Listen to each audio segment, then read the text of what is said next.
Hello everyone, and welcome back to our channel. Today, we're diving into the world of global infrastructure and geopolitics with a topic that has been reshaping landscapes and economies alike, the Belt and Road Initiative. Born from President Xi Jinping's 2013 speech in Kazakhstan, this initiative is not merely a trade network, it's a dynamic political strategy. Threading over 2,600 projects across 100 countries, connecting Asia, the Middle East, and Europe. Today, we untangle the mysteries of the Belt, overland routes linking China to Central and South Asia, and the Road, maritime Silk Road routes reaching as far as Southeast Asia, Africa, and Europe through major port investments. Now, let's talk about all you need to know about the Belt and Road Initiative. What is the Belt and Road Initiative? The Belt and Road Initiative, or BRI, is more than just a network of trade routes. It's a political vision that emerged from a speech by President Xi Jinping in Kazakhstan in 2013. Picture it as a modern Silk Road connecting Asia, the Middle East, and Europe. The Belt includes overland routes, such as the China-Pakistan Economic Corridor, while the Road encompasses maritime Silk Road routes, connecting China to Southeast Asia, Africa, and Europe through major port investments.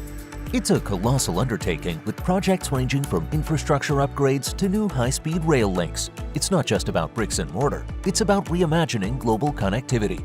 The Belt part involves overland routes like the China-Pakistan Economic Corridor, where billions are invested in coal plants, wind farms, and a high-speed rail link. Now flip to the Road, a maritime Silk Road that spans the seas, linking China to distant lands like Southeast Asia, Africa, and Europe. That is not all. Ports in Sri Lanka, Dubai, Djibouti, Greece, Spain, and Peru are getting a facelift thanks to this grand vision. But why should we care about all this infrastructure jazz? Well, beyond the steel and concrete, the BRI is a political powerhouse. It's China's way of exporting goods and its version of economic development. Unlike the West, China doesn't just hand out support with conditions, it's a hands-on, build-it-together approach. The World Bank predicts that over 7 million people could be lifted from extreme poverty, and global trade could soar by up to 6.2% thanks to these projects. How much is the Belt and Road Initiative? Now, you might be wondering, how much does this cost?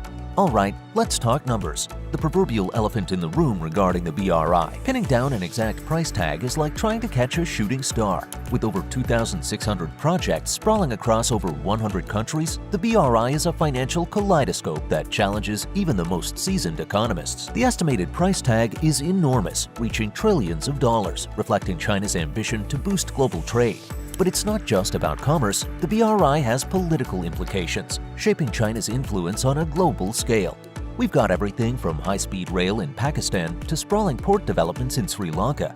But here's the kicker, there's no confirmed list of every project or a comprehensive breakdown of the costs involved. It's estimated to be a colossal investment, reflecting China's grand vision for reshaping global trade dynamics and infrastructural landscapes. Now, you might be wondering, what's China's endgame in all this? Well, beyond the economic chessboard, the BRI is a masterstroke of political influence. It's about more than just bricks and mortar, it's about weaving a web of connectivity that places China at the forefront of the global stage. But, and it's a big but, the lack of specifics also raises eyebrows. Transparency is a concern with no confirmed list of participants or detailed breakdowns of where the money is going. It's like trying to solve a puzzle without all the pieces, and where there's secrecy, there's room for skepticism. Geopolitical impact of Belt and Road Initiative. Now, the Belt and Road Initiative isn't just about laying down roads and building ports, it's a geopolitical strategy redefining the global order. As China invests in projects across continents, it's not just exporting goods, but also its vision of economic development. This isn't a mere infrastructure play, it's a power play. By constructing highways, railways, and ports, China is laying down pathways of influence. Take Djibouti, for example, where China has invested around $14 billion in projects, including a major port, a new railway line, and a gas pipeline. As these projects unfold, they bring economic development and a subtle shift in geopolitical allegiance. But as China extends its influence through the BRI, it hasn't gone unnoticed by Western powers, particularly the United States.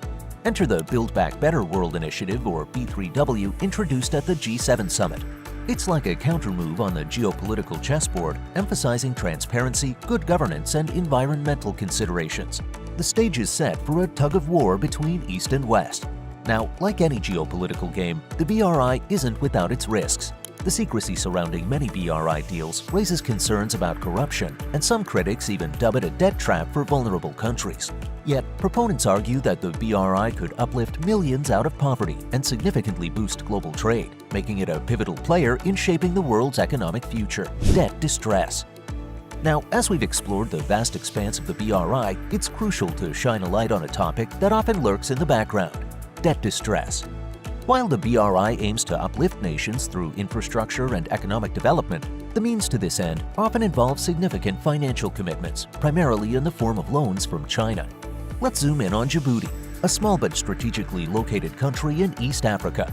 Between 2012 and 2020, China invested around $14 billion in various projects, including a major port, a new railway line, and a gas pipeline. However, here's the catch.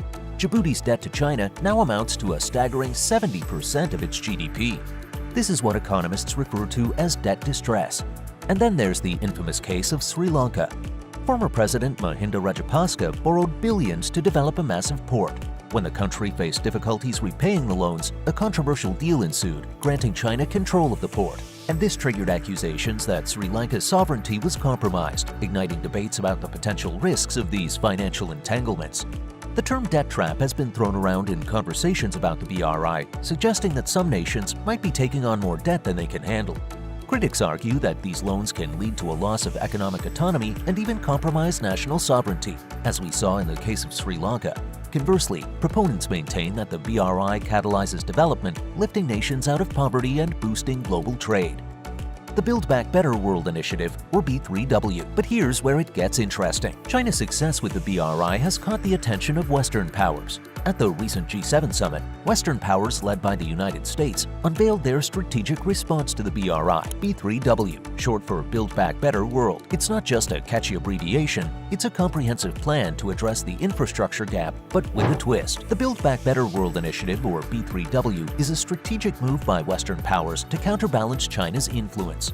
Unlike the BRI, which has been criticized for its lack of transparency and potential debt traps, B3W emphasizes key principles: transparency, good governance, environmental considerations, and the involvement of the private sector take center stage. It's an attempt to set a new standard for global development initiatives, providing an alternative path to countries seeking infrastructure funding.